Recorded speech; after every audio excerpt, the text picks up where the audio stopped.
Hi, everybody. Good evening. Welcome to the second session of our four-part New Dentist Survival Guide series, Setting Yourself Up for Success. I'm Dr. Jerica Cook, and I'm the chair of the NISTA New Dentist Committee. This is the third year we are offering this webinar series to new dentists across New York State, and we want to thank MilMIC for being our sponsors for this webinar series. MilMIC and New York State Dental Association have worked together since 1992 to provide dentists the best liability protection available at the lowest possible premiums consistent with fiscal responsibility. MilMIC policyholders from Buffalo to the Bronx enjoy localized risk management guidance, claims protection, and underwriting support, in addition to benefits and expertise not found anywhere else. A little housekeeping. At the end of the program tonight, you must respond to 3 questions to receive your CE credits. We will hold questions until the end, and please submit your questions to the Q&A session, not the chat.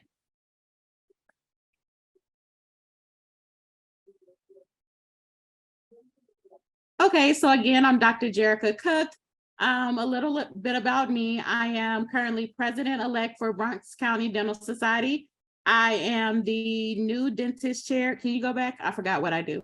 Okay, I'm the new dentist chair for NISTA. I'm the New York chapter president for the National Dental Association. I'm currently in the ADA Institute of Diversity and Leadership, and I am a member of the NISTA DEI Task Force.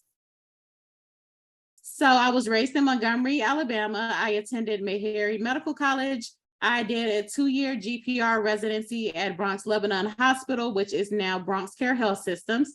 In terms of career goals, in all honesty, I did not know what I wanted to do. And it didn't start in terms of dentistry. It started with me being 2 years old and loving my pediatrician and telling my parents of an only child that I wanted to be a doctor when I grew up, and kind of being held to that standard. I got to college, did not know what I wanted to do. I ended up majoring in cytotechnology, which is basically cancer detection on slides.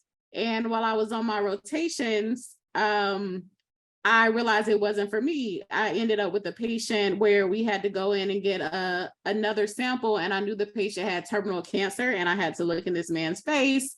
And I was like, I can't deal with this. This isn't for me. And at the time, somebody was leaving to go to dental school. We were throwing him a going away party. And I was like, I need to look into dentistry. I got back to where I was staying because I was rotating in Louisiana at the time. We had to rotate to different places. And I saw this little brochure that was tucked in my door that was like #1 profession for happiness is like dentistry. I was like, let me look into dentistry. And then I went and shadowed somebody who worked at a veterans hospital. I saw how much money that they would be making. I saw that they had fun with their patients. And I was like, let me get into dentistry. So I did not know that I wanted to be a dentist until my senior year of college. So I ended up going to dental school. I took the DAT the next year, and I got in, and then I got to dental school, and I still did not know what area I wanted to end up in. So my career goals from jump have always been that I'm going to go with the flow, and I'm going to see if I like this, and if I don't, I am going to leave. So I stayed at Bronx Lebanon, and again, I said now it's Bronx Care Health Systems. I am a former attending. I'm the former associate program director, and now I'm a current associate at a DSO, Affinity Dental Management. So let's talk about practicing at a DSO.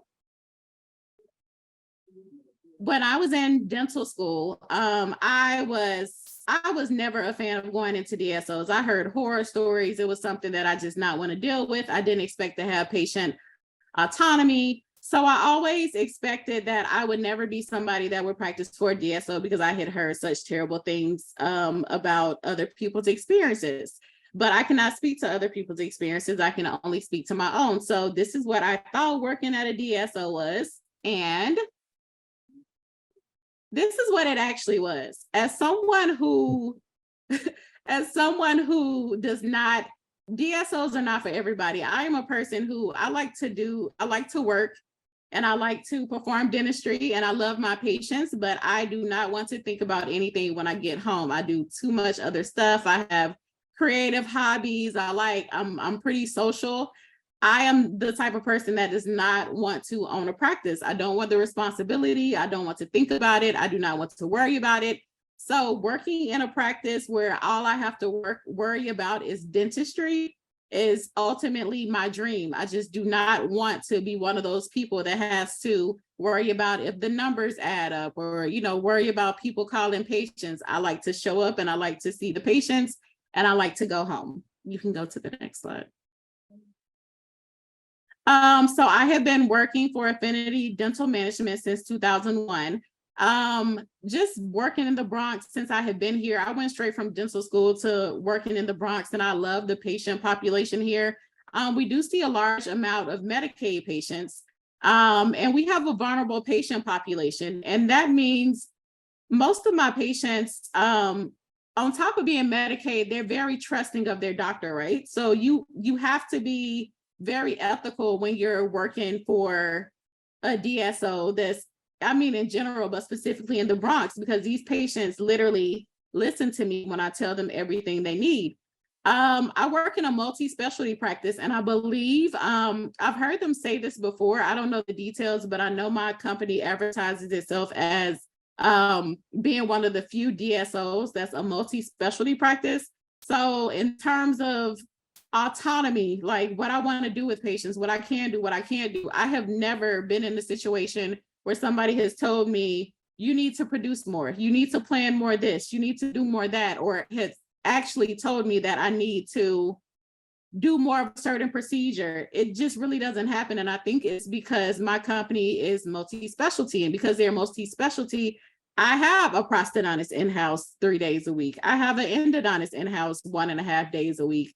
I have an orthodontist in-house once a week. We don't have pedo, and I don't really do the kids, so that works for me. The only thing that we're missing currently is oral surgery, because the oral surgeon left, but we're trying to replace them. So literally when I came into this practice, they were telling me like, do you do endo? And I'm like, I stayed a second year of GPR residency. I'm competent in endo. It's not my favorite thing to do. They're like, okay, if you don't want to do endo, you don't have to do endo. If you want to go up to premolars, you can go up to premolars. You can do whatever you want. So now I'm in a position where if it's an insurance that, for example, the endodontist doesn't take, and there's only one that she really doesn't take, and I know the patient, and I know that it's gonna cost, they're not gonna be able to find an endodontist that takes that insurance, I'll break down and do the root canal. Or if it's something like she's not there and the patient's in pain, I'll do the root canal. So I still get my practice in terms of that. I always love doing extractions, so I get to do a lot of extractions. If I have any complicated cases like collapsed bite, I'm still not the best at. So I'll say, can you come today? The prosthodontist is here. I need him to take a look at that. I was just joking, with the group before we actually started the presentation that, I still have certain weaknesses. My mandibular anteriors are still always under prep because they're little and I'm still kind of scared of them. So if I need somebody to look at something, I am lucky enough to have that in my office.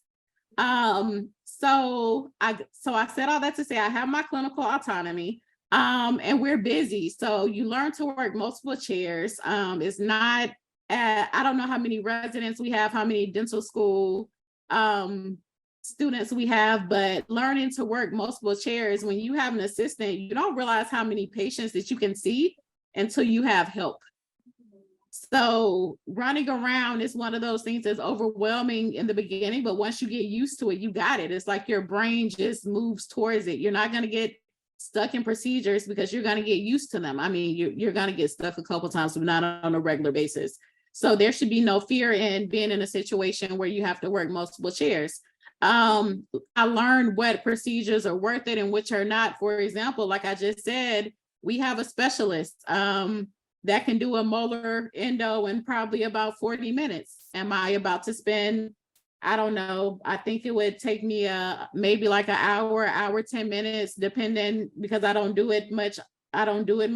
Is that going to be worth my time? Do I have to do this? If I don't want to, then no, I really don't have to. And again, I'm in a situation where there's mentorship available because I have all of these specialties. I have another doctor in office with me that has practiced longer than I have. So I'm in a situation where I am pretty much, I can always run something by somebody else. So I get the mentorship because if I need help, then I have no issue asking for it. So my DSO dentistry experience has been full of mentorship, full of clinical autonomy. Next. I feel like I'm talking a lot. What do I wish I knew then that I know now? Is that you can be a successful dentist and still work ethically. Because like I said, that just goes into what I've heard about DSOs and the things that people are getting forced to do. And when you hear those type of stories, they might be associated with certain locations, certain companies. I'm not going to call any names here, of course, but I always thought that if I was going to work in a DSO, that I was going to have to compromise my ethics or morals, or I was going to end up getting fired. I still practice ethically. If I did anything on a patient, then you can look at that chart and you're going to be able to find out exactly why I did what I did on that patient. You're going to look at the x-ray and you're going to know, and I'm still successful in this practice, and no one has come at me and asked me, why aren't you doing more of this? Why aren't you doing more of that?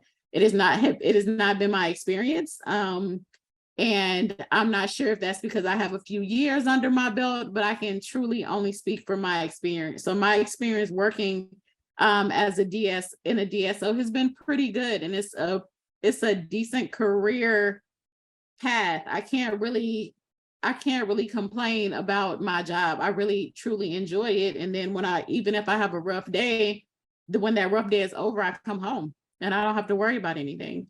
So my experience working at my job has been great.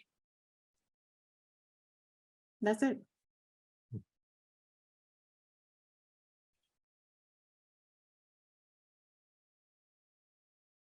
Hi, everybody. Thank you, Jerica. That was great. Very energetic. It's a tough act to follow now.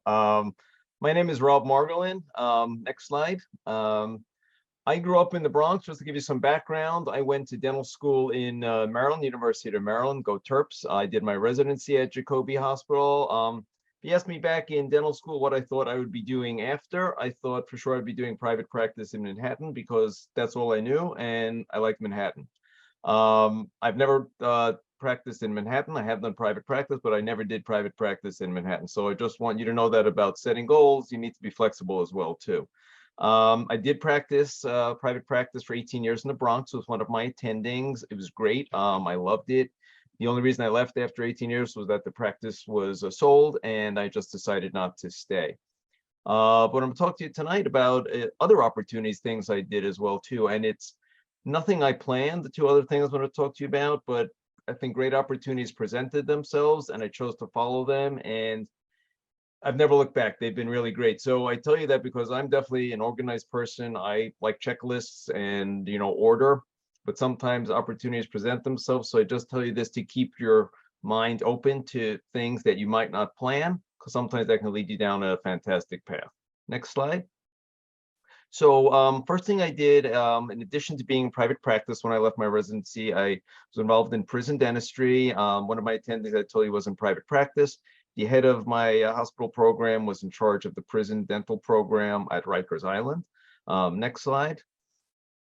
So before I went to Rikers Island, this is what I thought it was going to be. My mother was terrified that I was going to go to work there. She said, "You're going to get shot, you're going to get stabbed." I said, "Maybe I will. I don't know." I thought it was going to be a bunch of guys in striped uniforms dragging around the balls and chains. Next slide. And this is more what it really turned out to be. Not just women, but men in orange and brown jumpsuits. It was much more relaxed than I thought. There was still plenty of security, but it was not like those movies from the 1930s. Next slide.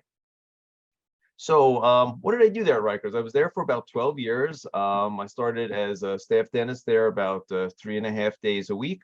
Ultimately, I became a chief of the dental service there. It was great.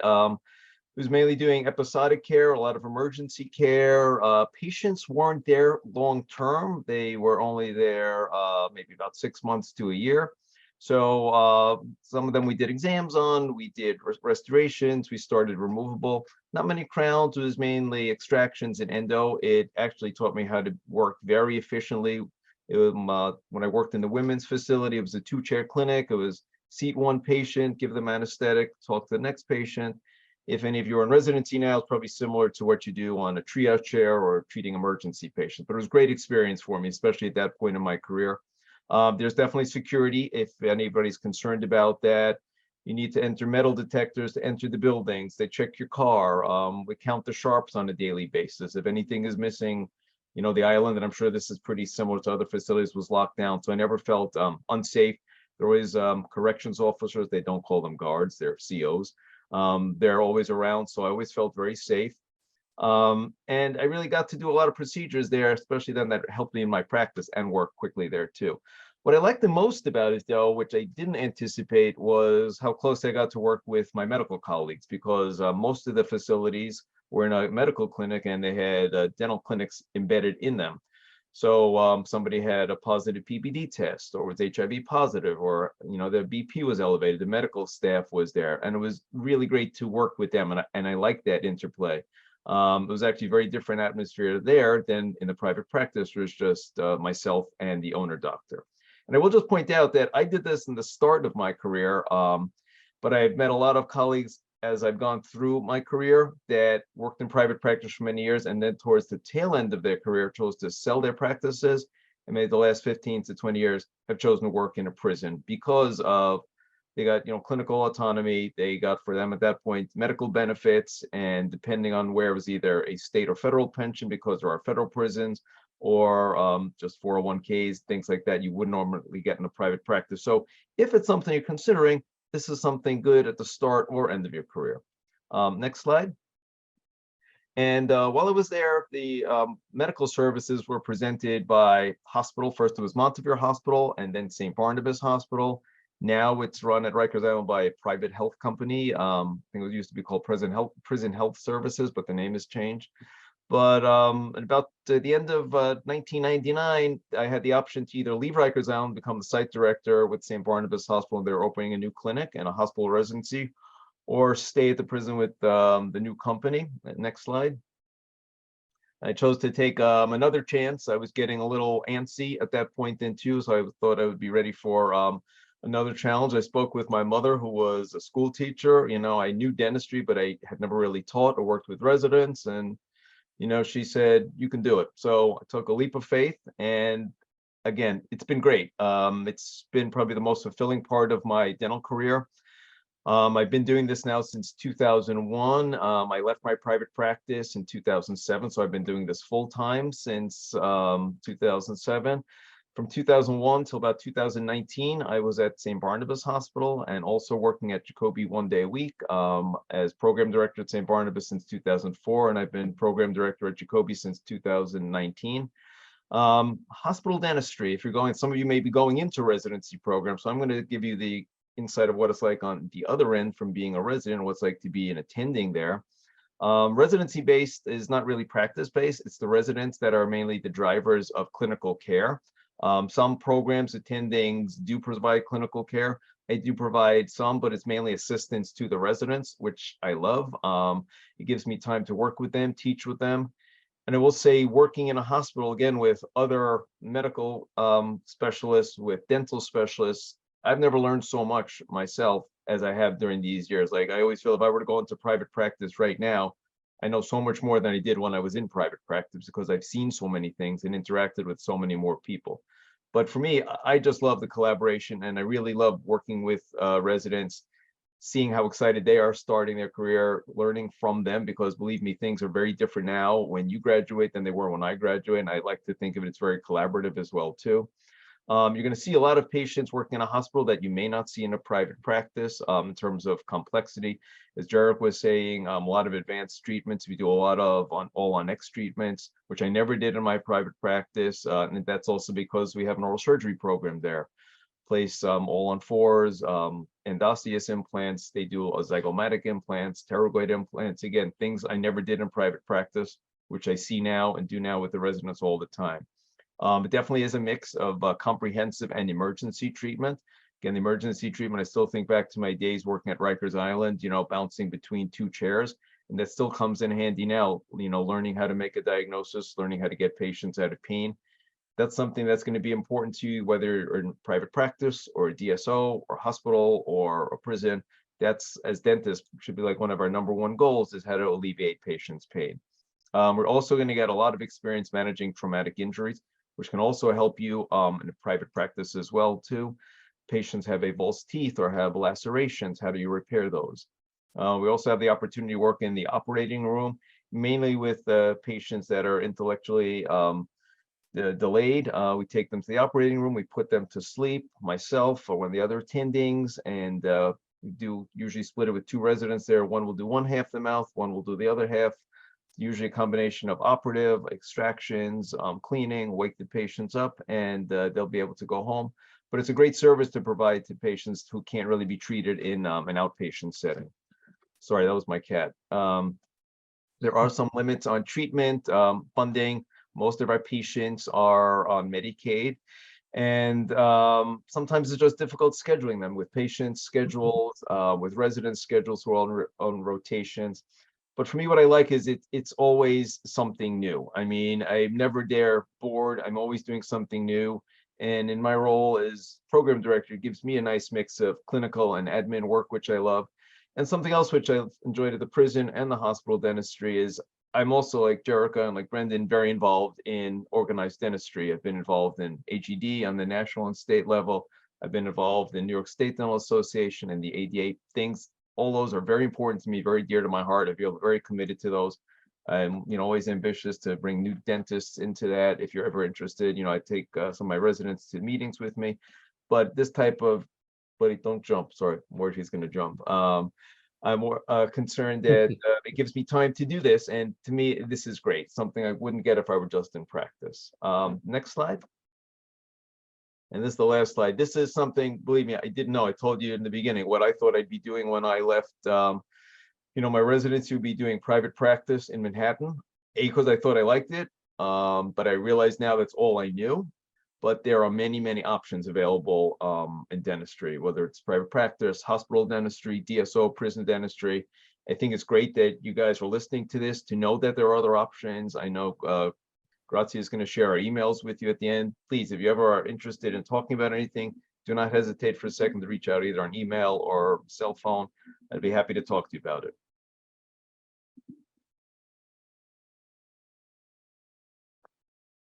Thank you, Dr. Margolin and Dr. Cook. Those are wonderful presentations. We appreciate it. By way of introduction, I'm Dr. Brendan Dowd. Been a general dentist for 37 years. I have been married for almost 38 years, and I have 3 wonderful, healthy, happy kids who are finding their way in life. And if I could emphasize that to anybody here in the group, that's the most important thing, is your family, because that's the thing that I'm most proud of, is my family. So keep that in mind as you're going through your careers. I graduated from the University of Buffalo in 1986, and I did a residency down in New York City at New York Hospital. And that's just my background that you see right there. I'm the current ADA trustee for New York, and I'm a past president of the state and a local component. As Jerica and Rob mentioned, we're all heavily involved in organized dentistry, which we highly recommend. I spent 30 years in private practice, 25 years as an owner. And then I sold my practice in 2015 to an associate who was working for me for 3 years. Then I ended up working for her, and I actually taught her, to be honest with you, at the University of Buffalo. I worked for her for 1.5 years. So I'm definitely a clinician at heart. I love doing dentistry. I love helping the students do dentistry. But I'm going to tell you why I made that switch in my career as I got a little older. In the meantime, while I was practicing back in 2007, and this is 20 years out of dental school. So I was in private practice straight for 20 years. And I decided to apply at my local dental school, Buffalo, where I lived near. And I was fortunate enough to be hired as a clinical instructor part-time 1 day a week. And so as the years went on, I did 1 day, 2 days, 1.5 days, depending on how busy I was at my practice, which the school was very, very understanding if I said I can't do another day, or if I could do another day from year to year. So I was very fortunate for that. And I was in the restorative department. I taught removable, fixed, and operative to the 3rd year and the 4th year dental students. So fortunately for me, I was very lucky when I ended up selling my practice in 2015 to my associate. And then after I worked for her for a year and a half, the dean of the dental school asked me if I wanted to come to work full-time at the University of Buffalo in academia. Now, I had been at the most 2.5 and sometimes 3 days, but this was quite a switch. So I agreed to do it. And during that time, a couple years before, I had started out as a clinical group director, which you can see down towards the bottom of my background. And that, by the way of describing, was it was kind of gently getting involved in administration. I had 40 students that I worked with, 20 juniors and 20 seniors. I basically mother hen them through dental school with their requirements, with their residency applications, with their decisions on specialties, with their ups and downs from day to day, where I was kind of part psychologist, part counselor, also part cheerleader, because I was really proud of it. It was a great experience. And I moved on to a senior group director, which I had the other 5 group directors underneath me, which I was overseeing all of the students in junior and senior year, helping with that. I was fortunate enough right before the pandemic to be given the job of assistant dean of clinical operations at the school. And I ran the dental clinic with another gentleman named Dr. Joe Gambacorta. Some of you may have known of him. He's involved in organized dentistry a lot himself. So we ran the clinic together for 2 years through the pandemic. Very challenging, very interesting. And I enjoyed it a lot. And then as of the last year and a half, I've gone back to part-time because of my commitment as the second district trustee. So I'm back on faculty and just teaching in the clinic. I also got involved as a course director with the first years, and I teach a course called Introduction to the Profession, which is on the didactic side. And I lecture about ethics, 4 or 5 lectures with that. Organized dentistry, we introduce them to research and other areas of dentistry in their first year of dental school to see if they're interested in any other thing they want to get involved in. Very challenging, very interesting, great giving lectures to 95 students, great discussion. So it's been a challenge, and I've appreciated everything the school has done for me. So why an academic career? Why did I make that switch? For me, to be honest with you, it went back to when I was in private practice. I always felt like I wanted to do something another day of the week. So I got involved with my community first. I got involved in the American Red Cross. I became a disaster action team member, got on the board of directors, ended up being the chair for a couple of years, got involved in my local United Way, always giving back to the community. It's you guys, if you're in private practice or if you're just starting in a group practice, it's kind of strange. You know, you're just thinking, okay, I worked all week and now I filled up the safe because I made some money and then I go home. I felt like I wanted to give back to my community in a different way. So it kind of morphed to where then I thought after 20 years, I want to give back to my profession. And so that's how I got involved in teaching. I can tell you that it's intriguing, it's challenging, it's great working with students at all different levels, whether it's first year, second year, third year, or fourth year. You're giving back them knowledge that you've acquired. It's a wonderful feeling to do that. There's difficult sides to it. You have to grade them also. Sometimes there's tough discussions on if something didn't go well that day. If you get involved like I did full-time, the university expects you to get involved in research. I'm not a strong researcher. I have been involved in a couple of studies and done a couple of things, but they encourage that because universities like that when people are involved in research. So I've kind of treaded into that a little bit. As I mentioned, lecturing, and you do get involved in a lot of committees when you work in academia. And to be honest with you, when I was the clinic dean, I was on 13 committees. And I realized that I was spending a lot of time at the school or a lot of time Zooming on all different committees, and not just at the school, but a couple at the university level. So it was challenging and interesting, but you got to be careful because sometimes all of a sudden you're spending more time at work than you are at home. I would tell you it's financially stable.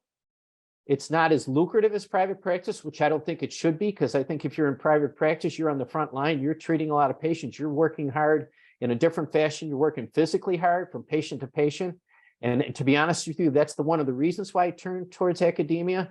But when I got to my mid-50s, I was much more tired coming home from work, to where I in fact, on Tuesdays, I can vividly recall where I had double hygiene and seeing my own patients, see 25 to 30 patients a day between checking them and doing dentistry. I would come home after a 10-hour day and I'd go straight to bed. My wife would say, "Don't you want dinner?" I'm like, "No, I got a patient at 8 in the morning. I got to go to bed right now." So that for me kind of clicked in my head that I will tell you that academia it's a great career, and I'll talk a little bit more about it, but it's not as physically demanding.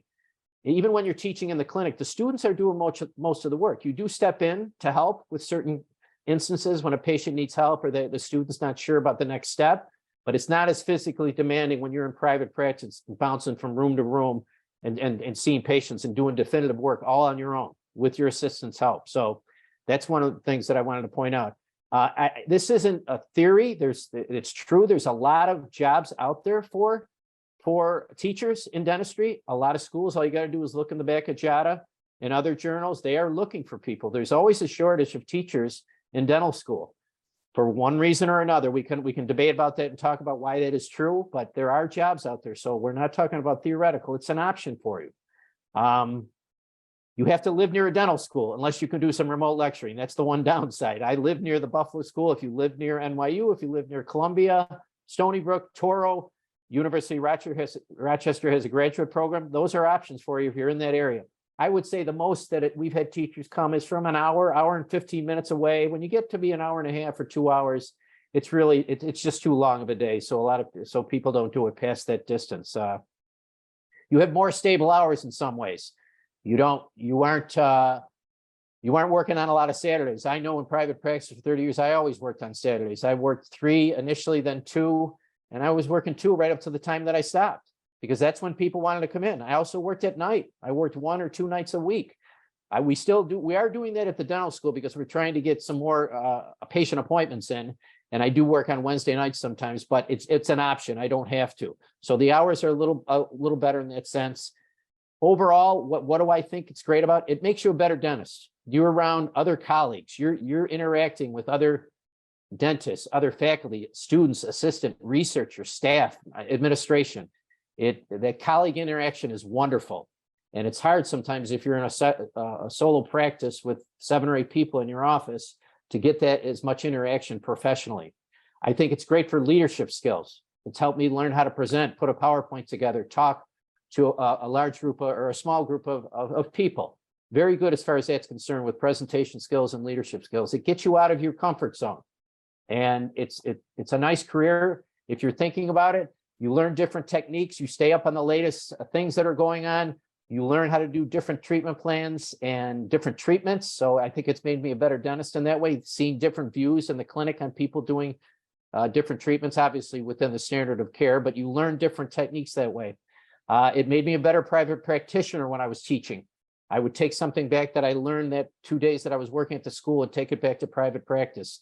And it's collaborating about new techniques that Dr. Cook and Dr. Margolin talked about, because you're with other colleagues working on that.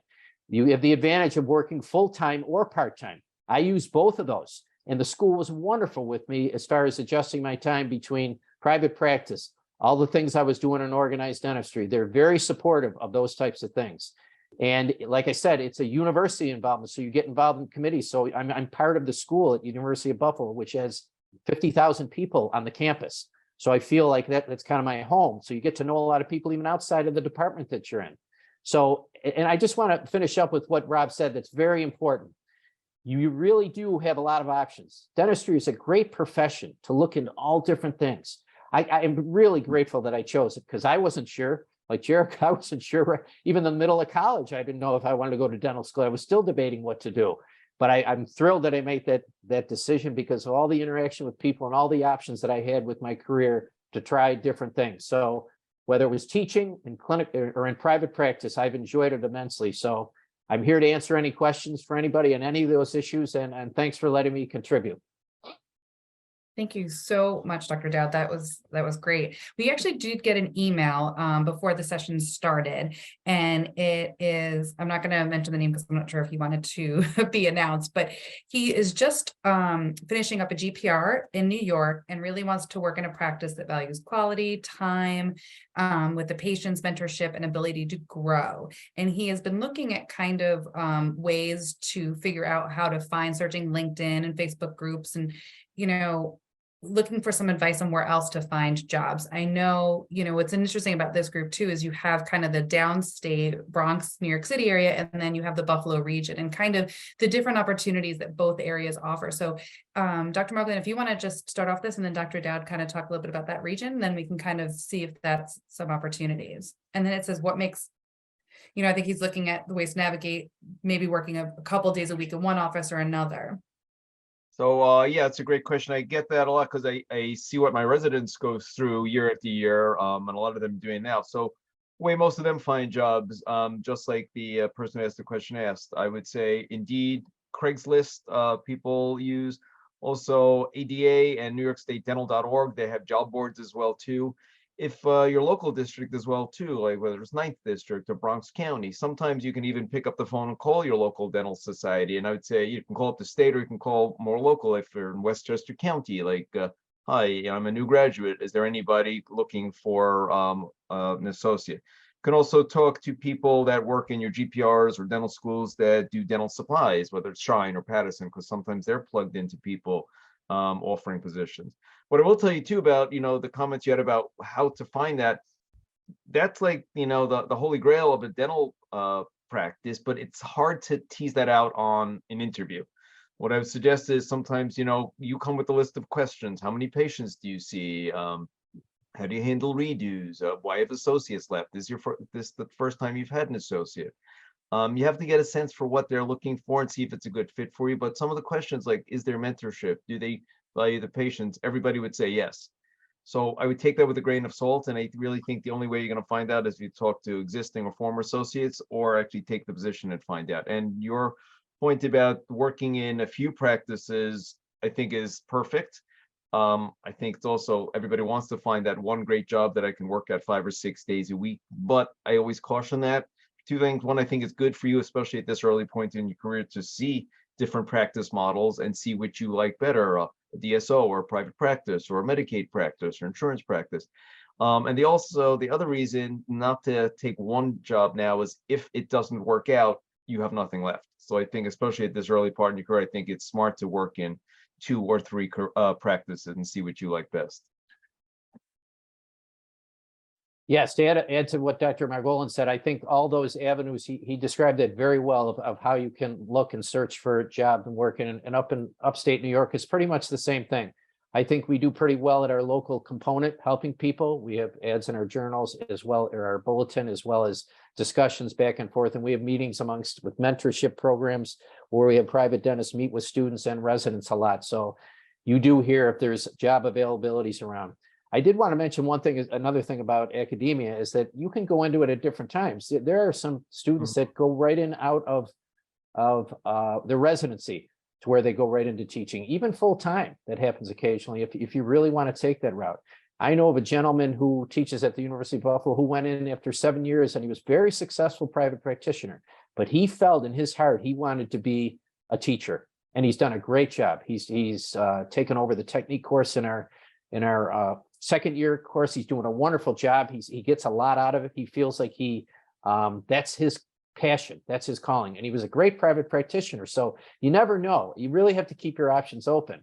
And I will tell you, back when I started looking, I worked in 3 different offices when I first started out.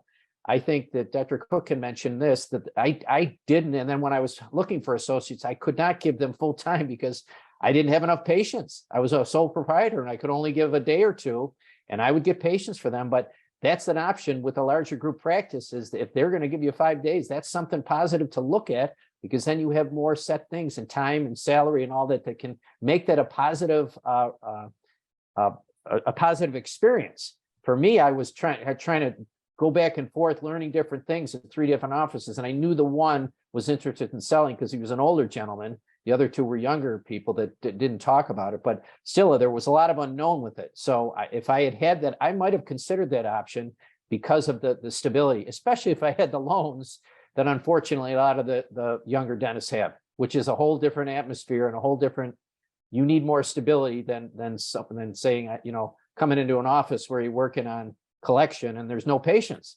I go, wait a minute, what am I going to do here? And just to give you a hint, when I hired an associate in my office, I always gave them a base salary for the day, whether it was, I started at 500, and then by the end of my career, it was close to $800 a day. And then over and above that, they worked a certain amount, they would make some of that production after they produced so much. Because that way, if they came, they were making some money instead of sitting there waiting for patients. And then the onus was on me to bring patients in. I always felt that was the best response. And associates were appreciative of that.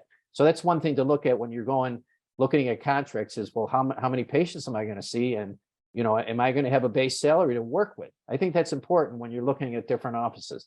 But if there was the stability like Dr. Cook does, I mean, I probably would have looked at that strongly if I was at that point as far as, and I think you're seeing that in the market today, that a lot of younger folks are looking at that route, and it's a viable route for them. Dr. Cook, how did you find the organization there, the DSO that you're with now? And was that kind of what you found as far as a reason for stability and scheduling and timing and all of that was part of it? Oh yeah, so I found them on LinkedIn. And I went and interviewed. I liked the office. I went back for a working interview, but I met the entire staff, and I'm one of those people that just honestly just goes on feelings.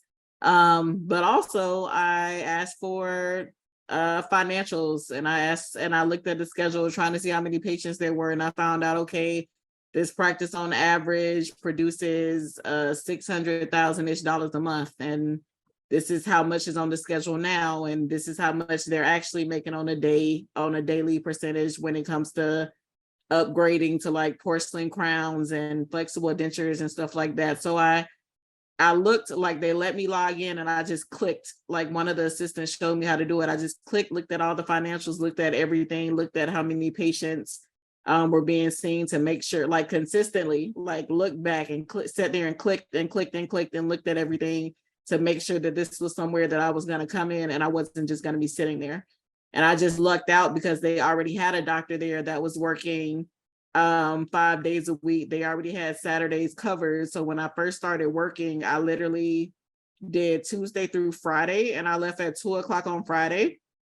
And then one of the specialists moved from Monday to Tuesday. So then I switched, and now I do, I always work Tuesday through Thursday, and I work most Mondays. So I still work 4 days of the week most of the time. But that was just one of those things for me. Like, that was a draw for me. I'm not one of those people who wants to work 5-6 days a week and make $1 million. I'm very pro, work-life balance, and I produce enough and get enough patients to, do what I want to do and more than survive by doing a 4-day work week.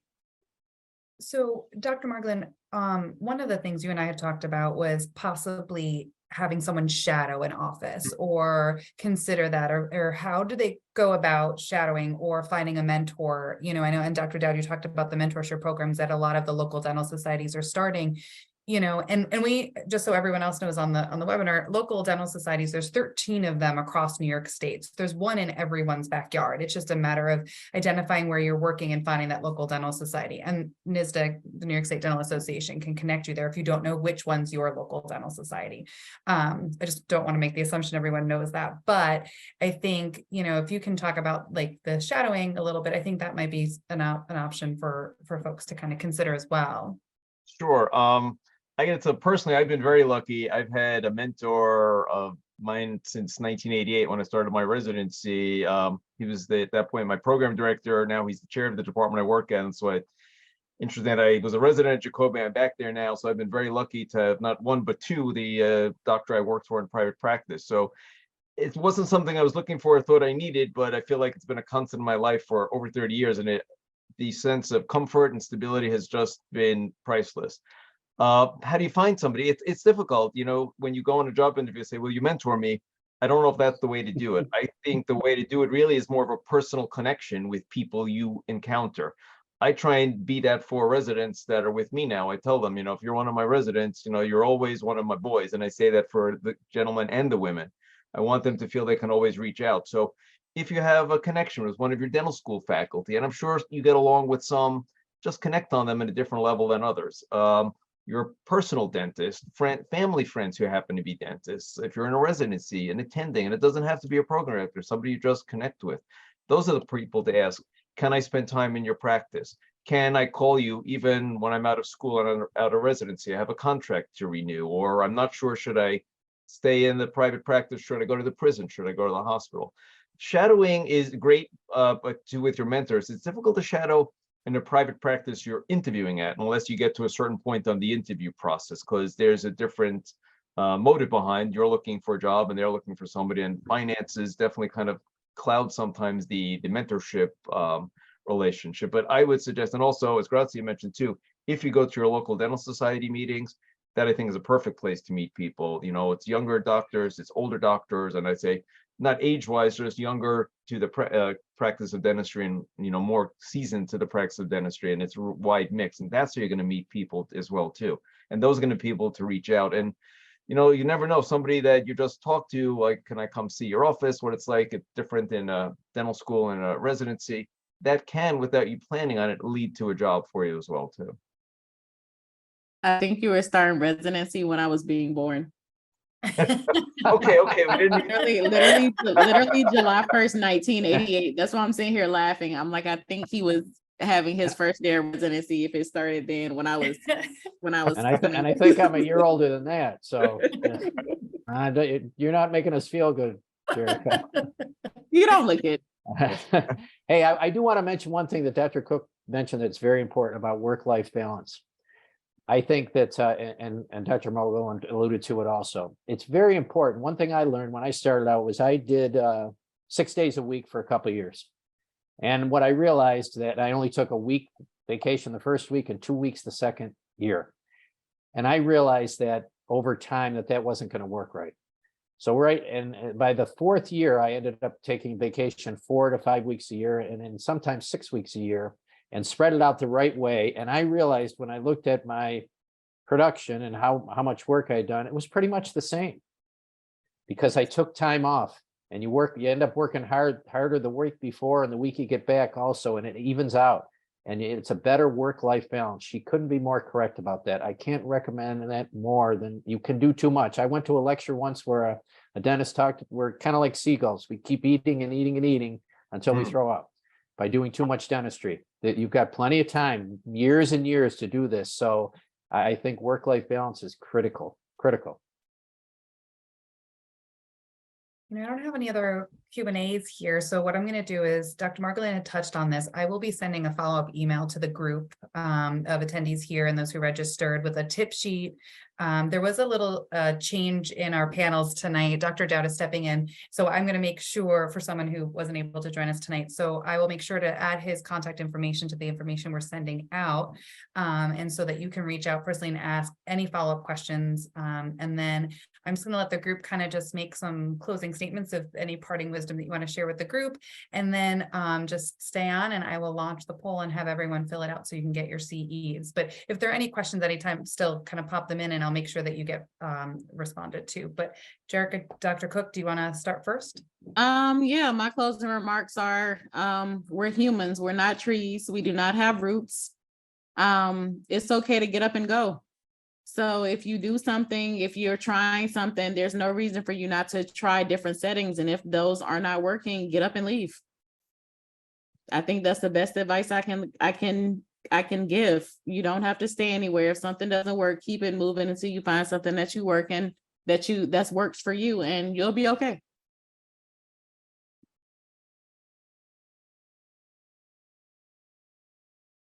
Dr. Margolin, do you want to go next? And then Dr. Dowd. Sure. Look, I wish you all the best of luck on your dental career. I know you're going to have a great time, whatever you choose, but just be aware that there are so many things for you to choose. And, in addition to work-life balance, find the niche in dentistry that's perfect for you. And believe me, I have faith that somebody in this audience is going to develop something, whether it's dentistry and technology developed, that's going to be something we can't even plan now. So just find what makes you happy. Don't worry about other people saying, oh, you work in a prison or a hospital. There's many ways to do it. And, I'm not a big one for dental shaming. I think these are all valid options. You have to find the one that makes you happy and that brings you joy.